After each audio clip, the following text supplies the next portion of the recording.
जय हिंद, वंदे मातरम। स्वागत है आप सभी का free exam zone YouTube channel पर। दोस्तों, अगर आप बिहार सक्षमता परीक्षा 2024 की तैयारी कर रहे हैं तो आज हम ये जीके जीएस का तीसरा सेट लेकर के आए हैं, जिसमें हमने 40 अति महत्वपूर्ण प्रश्न शामिल किया है। तो आप लोग सेशन में अंत तक बने रहेगा और अंत में कमेंट करके बताना 40 प्रश्नों में आपसे कितने प्रश्न सही हुए। तो चलिए पहला शानदार प्रश्न देखते हैं। राइट आंसर आपको जरूर कमेंट करते रहना है। मराठा साम्राज्य के संस्थापक शिवाजी की मृत्यु किस वर्ष हुई थी बताना है आपको। 1977 में, 1678 में, 1680 में, 1944 में। बात करें मराठा साम्राज्य के संस्थापक शिवाजी की मृत्यु हुई थी तो 1680 में हुई थी। इंपॉर्टेंट प्रश्न है तो जरूर ध्यान रखिएगा। 1680 में मराठा साम्राज्य के संस्थापक शिवाजी की मृत्यु हो गई थी। नेक्स्ट, प्रार्थना समाज की स्थापना किसने की थी? आत्मारंग पांडुरंग ने, स्वामी दयानंद सरस्वती ने, स्वामी विवेकानंद ने, राधा कृष्णन ने। तो जरूर ध्यान रखना है, प्रार्थना समाज की स्थापना की गई थी आत्मारंग पांडुरंग के द्वारा। जरूर ध्यान रखना है। बात करें स्वामी दयानंद सरस्वती की तो आर्य समाज की स्थापना की गई थी स्वामी दयानंद सरस्वती जी के द्वारा। स्वामी विवेकानंद के द्वारा तो रामकृष्ण मिशन की स्थापना जो की गई थी स्वामी विवेकानंद के द्वारा की गई थी। जरूर ध्यान रखना है। नेक्स्ट, शिवाजी के मंत्रिपरिषद में विदेश मंत्री को क्या कहा जाता था? शिवाजी के मंत्रिपरिषद में विदेश मंत्री को क्या कहा जाता था? पंडित राव, सुमंत, अमात्य या फिर राघव। बात करें शिवाजी के मंत्रिपरिषद में विदेश मंत्री को क्या कहा जाता था तो सुमंत कहा जाता था। जरूर ध्यान रखना है। निम्नलिखित में से किस बहुउद्देशीय परियोजना का निर्माण नर्मदा नदी पर किया गया है? सरदार सरोवर परियोजना, मैटूर परियोजना, फरक्का परियोजना, इडुक्की परियोजना। तो जरूर ध्यान रखना, निम्नलिखित में से किस बहुउद्देशीय परियोजना का निर्माण नर्मदा नदी पर किया गया है? तो सरदार सरोवर परियोजना का निर्माण नर्मदा नदी पर किया गया है। जरूर ध्यान रखना है। नेक्स्ट, गोदावरी डेल्टा किस राज्य में पड़ता है? उड़ीसा, आंध्र प्रदेश, तमिलनाडु या फिर चेन्नई। गोदावरी डेल्टा किस राज्य में पड़ता है? उड़ीसा, आंध्र प्रदेश, तमिलनाडु या फिर चेन्नई। तो पड़ता है गोदावरी डेल्टा किस राज्य में? तो जरूर ध्यान रखना है, आंध्र प्रदेश में है। किस राज्य में है? तो आंध्र प्रदेश में है। सेकंड ऑप्शन यहां पर राइट आंसर हो जाएगा। नेक्स्ट, कथक शास्त्रीय नृत्य से संबंधित निम्नलिखित में से कौन सा घराना है? कथक शास्त्रीय नृत्य से संबंधित निम्नलिखित में से कौन सा घराना है? लखनऊ घराना है, बनारस घराना है या फिर जयपुर घराना है। तो बात करें कथक शास्त्रीय नृत्य से संबंधित तो ये तीनों घराना जो है लखनऊ, बनारस, जयपुर, ये तीनों कथक शास्त्रीय नृत्य से संबंधित है। तो जरूर ध्यान रखिएगा, प्रश्न निश्चित एग्जाम में देखने को मिल सकता है। तो इसका जो राइट आंसर हो जाएगा उपयुक्त में से एक से अधिक। जरूर ध्यान रखना। नेक्स्ट, उस्ताद बिस्मिल्लाह खान को 2001 में निम्नलिखित में से कौन सा नागरिक पुरस्कार प्रदान किया गया था? उस्ताद बिस्मिल्लाह खान को 2001 में निम्नलिखित में से कौन सा नागरिक पुरस्कार प्रदान किया गया था? भारत रत्न, पद्म भूषण, पद्म विभूषण या फिर इनमें से कोई नहीं। तो जरूर ध्यान रखना, उस्ताद बिस्मिल्लाह खान को 2001 में निम्नलिखित में से कौन सा नागरिक पुरस्कार प्रदान किया गया था? तो भारत रत्न प्रदान किया गया था। जरूर ध्यान रखना, इंपॉर्टेंट प्रश्न आपके एग्जाम में देखने को मिल सकता है। नेक्स्ट, निम्नलिखित में से कौन सा ऊतक मुख्य रूप से मृत कोशिकाओं से बना है? मृत कोशिकाओं से कौन सा ऊतक बना है बताना है आपको। कोलन कायमा होगा, जाइलम होगा, एरन कायमा होगा, इनमें से कोई नहीं। तो जरूर ध्यान रखिएगा, निम्नलिखित में से कौन सा ऊतक मुख्य रूप से मृत कोशिकाओं से बना है? तो जाइलम बना है। राइट आंसर इसका हो जाएगा xylem. Second option right answer है। नेक्स्ट, परमाणु में प्राप्त ऊर्जा को क्या कहते हैं? रासायनिक ऊर्जा, सौर ऊर्जा, नाभिकीय ऊर्जा, इनमें से कोई नहीं। परमाणुओं से प्राप्त ऊर्जा को क्या कहते हैं? तो परमाणुओं से प्राप्त ऊर्जा को कहते हैं, क्या कहते हैं? जरूर ध्यान रखिएगा, नाभिकीय ऊर्जा कहते हैं। थर्ड ऑप्शन यहां पर राइट आंसर है, निश्चित ही ध्यान रखिएगा। नेक्स्ट, ऑक्जेलिक एसिड का एक प्राकृतिक स्रोत क्या है? ऑक्जेलिक एसिड का एक प्राकृतिक स्रोत क्या है? खट्टा दूध, टमाटर, चीटी डंक या फिर इनमें से कोई नहीं। तो ऑक्जेलिक एसिड का एक प्राकृतिक स्रोत क्या है? तो टमाटर है। ध्यान रखना है आप सभी को। राइट आंसर सेकंड ऑप्शन यहां पर हो जाएगा। किस प्रकार की कोशिका से त्वचा बनती है? इंपॉर्टेंट प्रश्न है, किस प्रकार की कोशिका से त्वचा बनती है? अस्थायी ऊतक, संयोजी ऊतक, अधिचर्म कोशिका या फिर इनमें से कोई नहीं। तो जरूर ध्यान रखिएगा, किस प्रकार की कोशिका से त्वचा बनती है? तो अधिचर्म कोशिका से त्वचा बनती है। राइट आंसर थर्ड ऑप्शन हो जाएगा, अधिचर्म कोशिका। जरूर ध्यान रखना है। नेक्स्ट, मुंह का पीएच मान कितना होता है जिसमें दांतों का टूटना शुरू हो जाता है? कई बार रिपीट होने वाला प्रश्न है, इंपॉर्टेंट है, तो जरूर ध्यान रखिएगा। मुंह का पीएच मान कितना होता है जिससे दांतों का टूटना शुरू हो जाता है। तो कितना पीएच मान होता है जब दांतों का टूटना प्रारंभ हो जाता है? तो 5.5 से कम होता है। जब 5.5 से कम हो जाता है मुंह का पीएच मान, तब आपका दांत टूटने लगता है। तो जरूर ध्यान रखिएगा। नेक्स्ट, कॉलरा रोग किसके द्वारा होता है? कॉलरा रोग किसके द्वारा होता है? बैक्टीरिया द्वारा, वायरस द्वारा, कीटों द्वारा या फिर जीवाणु द्वारा? तो बात करें कॉलरा रोग की, तो ये किसके द्वारा होता है? जरूर ध्यान रखिएगा। तो ये होता है बैक्टीरिया के द्वारा। इंपॉर्टेंट प्रश्न है, ध्यान रखना है। नेक्स्ट, प्रथम लोकसभा के प्रथम उपाध्यक्ष कौन चुने गए? प्रथम लोकसभा के प्रथम उपाध्यक्ष कौन चुने गए? जेबी मावलंकर, एम.ए. अयंगर, सरदार हुकुम सिंह, पंडित जवाहरलाल नेहरू? तो यहां पर पूछा गया है लोकसभा के प्रथम उपाध्यक्ष, तो राइट आंसर हो जाएगा एम.ए. अयंगर। जब आपसे पूछा जाएगा लोकसभा के प्रथम उपाध्यक्ष, तब एम.ए. अयंगर हो जाएंगे। और जब पूछा जाए लोकसभा के प्रथम अध्यक्ष, तब आप जेबी मावलंकर लगाएंगे।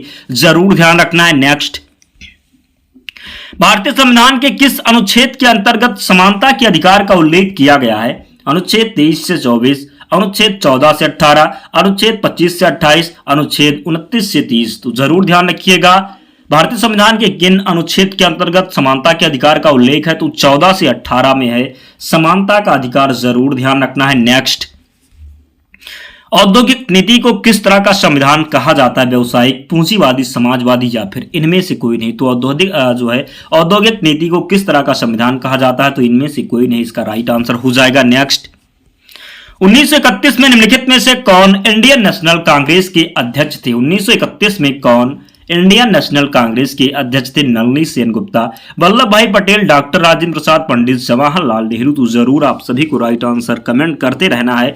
तो इसका जो सही उत्तर हो जाएगा वल्लभ भाई पटेल।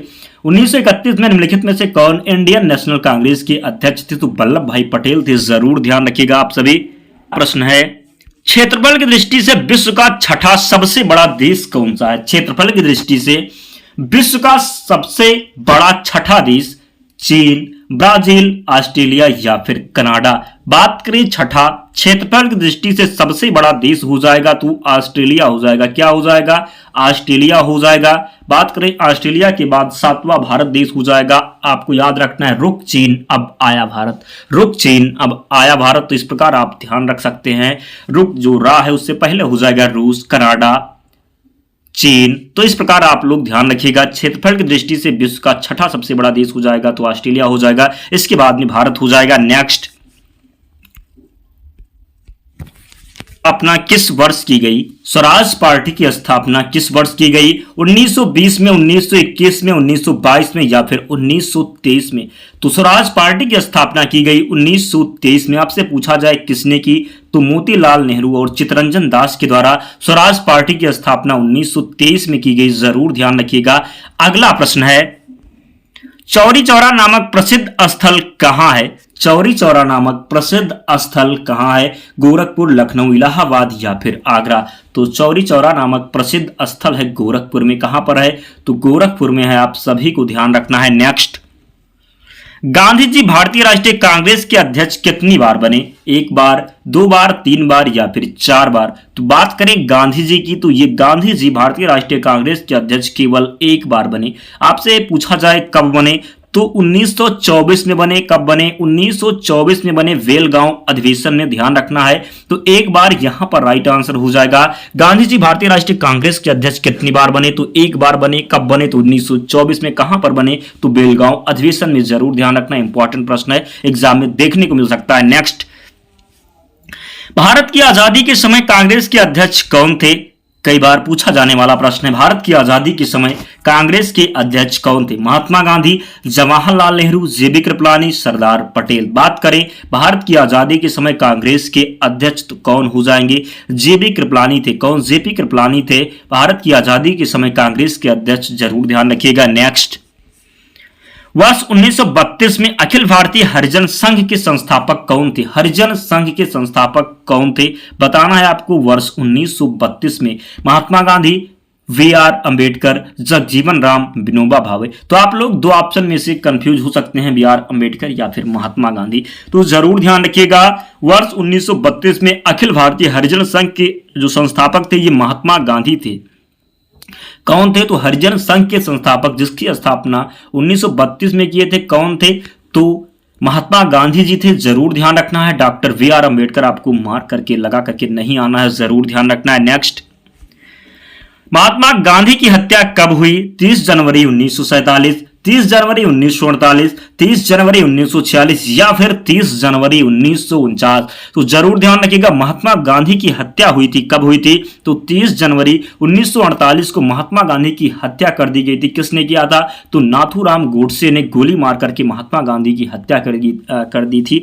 महात्मा गांधी जी मंदिर जा रहे थे, नाथूराम गोडसे ने गोली मार करके महात्मा गांधी जी की हत्या कर दी थी। तो ध्यान रखना, 30 जनवरी 1938, 30 जनवरी को शहीद दिवस के रूप में भी मनाया जाता है, तो जरूर ध्यान रखिएगा। नेक्स्ट, महात्मा गांधी को सर्वप्रथम राष्ट्रपिता किसने कहा था? सरदार वल्लभ भाई पटेल। जबरदस्त प्रश्न है दोस्तों, महात्मा गांधी को सर्वप्रथम राष्ट्रपिता किसने कहा था? सरदार वल्लभ भाई पटेल, सुभाष चंद्र बोस, सिराज गोपालाचारी या फिर जवाहरलाल नेहरू। तो महात्मा गांधी को सर्वप्रथम राष्ट्रपिता किसने कहा था? तो सुभाष चंद्र बोस जी ने कहा था महात्मा गांधी को सर्वप्रथम राष्ट्रपिता। आप सभी को ध्यान रखना है। नेक्स्ट, आनंद मठ के लेखक कौन है? रविंद्रनाथ टैगोर, बंकिम चंद्र चटर्जी, सरोजिनी नायडू, अरविंद घोष। आनंद मठ के लेखक कौन है? रविंद्रनाथ टैगोर। बात करें जनगण मन, तो जनगण मन के रचयिता हैं रविंद्रनाथ टैगोर। बंकिम चंद्र चटर्जी आनंद मठ के लेखक है, जरूर ध्यान रखिएगा।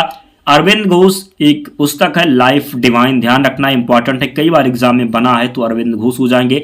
आनंद मठ के लेखक तो बंकिम चंद्र चटर्जी हैं, जरूर ध्यान रखिएगा। भारतीय राष्ट्रगान तो रविंद्रनाथ टैगोर, जनगण मन है, ध्यान रखना है।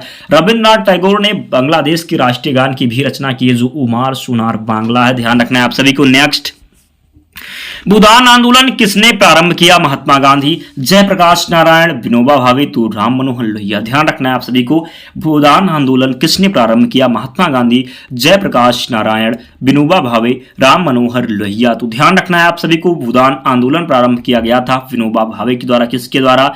तो भूदान आंदोलन किसने प्रारंभ किया? तो विनोबा भावे ने किया, जरूर ध्यान रखना है। नेक्स्ट, भारत के राष्ट्रीय ध्वज का डिजाइन किसने तैयार किया? एनी बेसेंट, सरोजिनी नायडू, विजय लक्ष्मी पंडित, मैडम भिखाजी कामा। तो भारत के राष्ट्रीय ध्वज का डिजाइन तैयार किया था मैडम भिखाजी रुस्तम कामा ने, ध्यान रखना है आप सभी को। तो फोर्थ ऑप्शन यहाँ पर राइट आंसर है, जरूर ध्यान रखना। सरोजिनी नायडू की बात करूं तो ये भारत की पहली महिला राज्यपाल थी।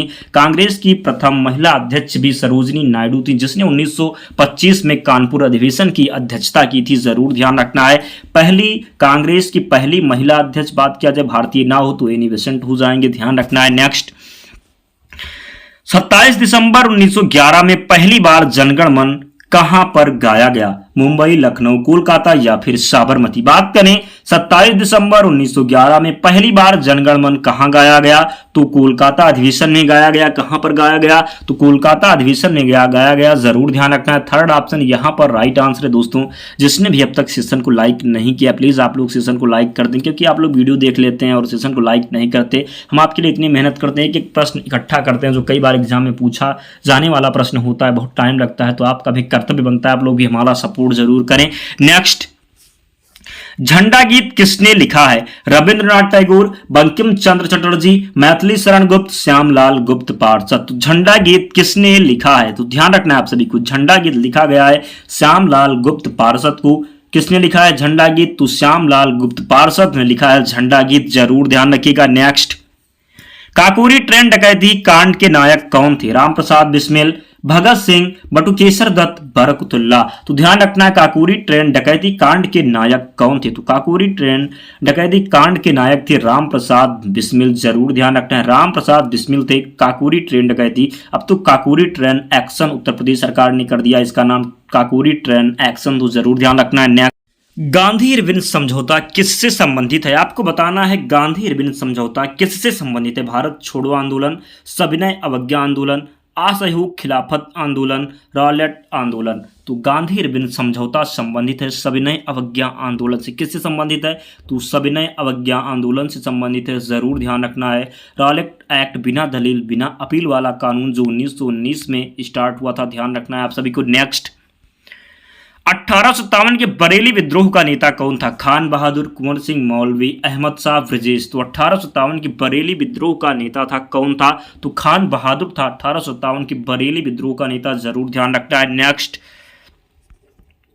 रामकृष्ण मिशन का मुख्यालय कहाँ है?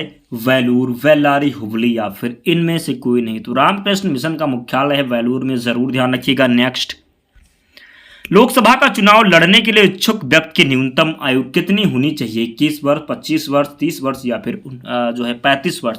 तो लोकसभा का चुनाव लड़ने के लिए इच्छुक व्यक्ति की न्यूनतम आयु 25 वर्ष होनी चाहिए। यहाँ पर अगर राज्यसभा कर दिया जाए तो ध्यान रखना है 30 वर्ष।